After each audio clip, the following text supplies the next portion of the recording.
Hello everyone, now we shall check something about some misconceptions or myths that are commonly thought about IELTS.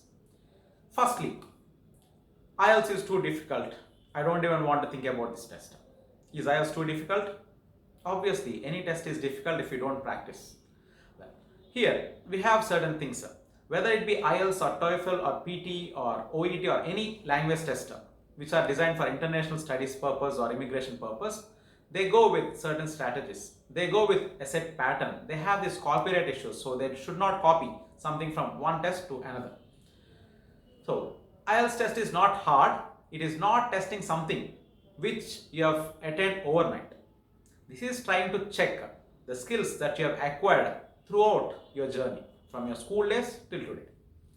Well, the test might be difficult or hard depending on the question types and the language skills that you have been practicing so far. So it can be either comprehending skills or it may be either expressing skills. So it depends on the amount of effort that you have put in so far in learning the language.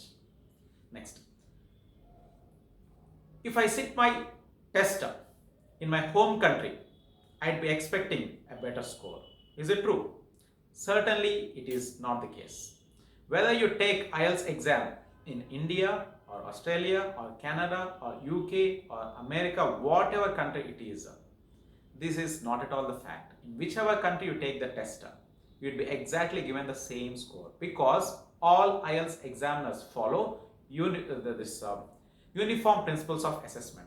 All IELTS examiners follow this uniform principles of assessment. So eventually you will be getting same score in whichever country you go with the test.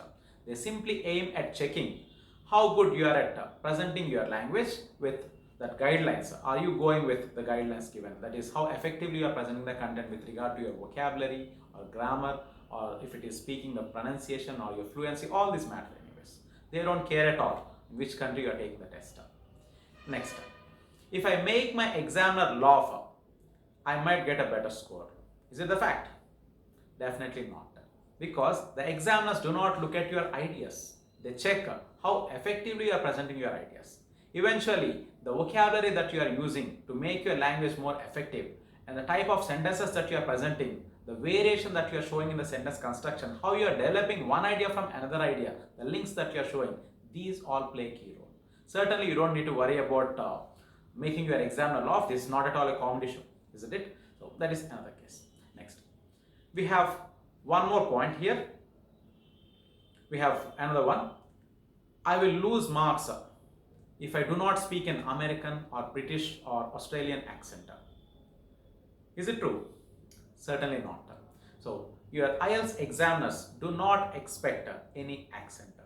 First of all, we need to remember this IELTS or PT or TOEFL, whatever international language test be, they are all aimed at checking a non-native English speaker's language. So if you are already born and brought up in English country, you don't need IELTS first, isn't it? So these are tests aimed at checking a non-native English language speaker's fluency with regard to the others, right? So you don't need to worry about showing any accent. Simply speak like how you do it with your friends. That's it. Okay. So that is more than enough. Even your examiners, mostly in whichever country you take the exam, obviously you'll be expecting the examiners from same nation. So obviously you might know about this mother tongue influencer. If you take the test in China, obviously you can expect a Chinese examiner because you'll be having more of this mother tongue influence. Only a Chinese examiner can best understand a Chinese speaker's English, isn't it? So this happens the case with almost every country. Next, if I write more words than required in my writing task, whether it be task 1 or task 2, I'll get more score. Is it true? Certainly not. Whenever you write more words, they don't care exactly for the word count if it is more, but if it is under length, certainly that is counted. So do not try to write any words which is less than the stipulated word count. If they ask you to write 150 words for task 1 and you wrote only 120 words, obviously that will attract penalty. So it is better not to write less than that, but it is good to go over that. So how many more words can I write? If they are asking 150, you might probably go with around 180 or 200. If they are asking you to write around 250, it's better to go with around 280 to 300. That's the best count anyways. So if you write more words, there's no problem, but remember, more words might go with more mistakes also. Even though your words do not count, your mistakes still count. So it is better to keep on with just 30 or 50 words extra than the required word count. Next, if I express my opinions and if they do not match with the examiner's opinions, I might not get a better score. So in speaking or writing.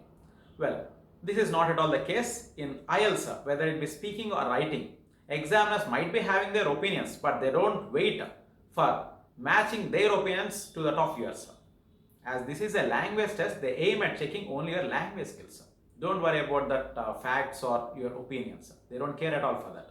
It is all about how effectively you are presenting your content, whether it be writing or speaking. How good are you at presenting the content? So are you showing a fine vocabulary? Are you avoiding repetition of the words? Are you showing more words in that context to make your language more fruitful? So these all matter in fact. Next, similarly with speaking also, they check your fluency at the same time. It is not the ideas, they check more about your fluency, your vocabulary, your grammar, what kind of sentences you are presenting, what type of tense you are following. Is it the same tense that is being demanded in the question? In addition, they'd also be checking your pronunciation, how clearly you're sounding each and every word. These all make a big difference. If I take some practice tests, would I be able to get the best score? That depends. This totally depends on the amount of effort you have put in so far in learning your language skills.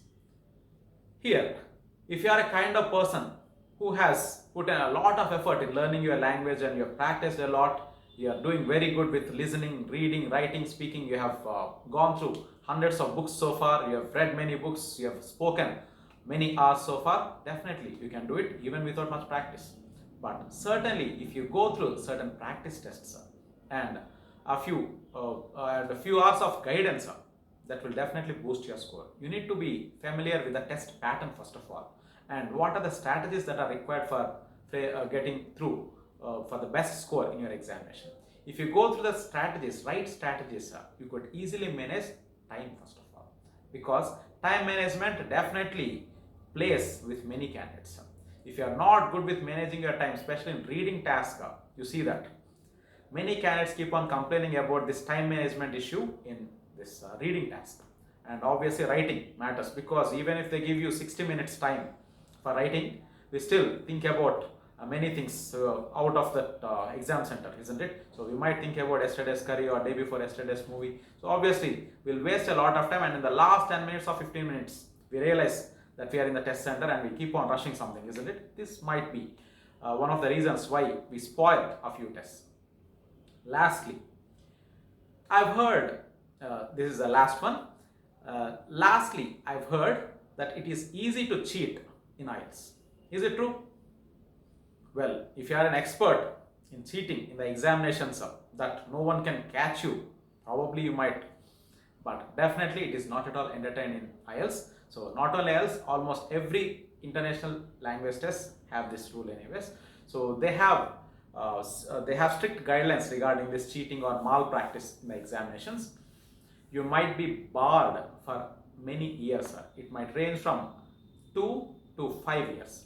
On top of this, they might also report this to immigration agencies who are processing your visas, whatever the case be.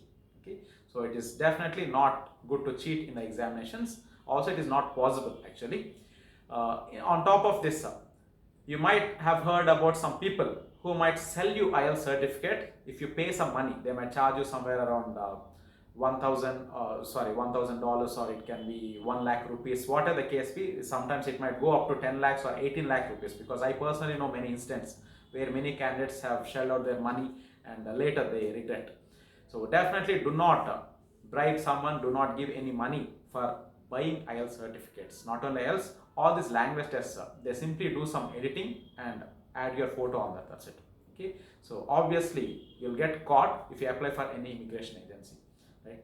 So it is not wise to do that. You better prepare well and follow right strategies. If at all you face any issue with getting answers for reading or listening, or if you are not able to do well with writing or speaking, I am here to help you. Not only me, there will be many trainers who are very well experienced in this.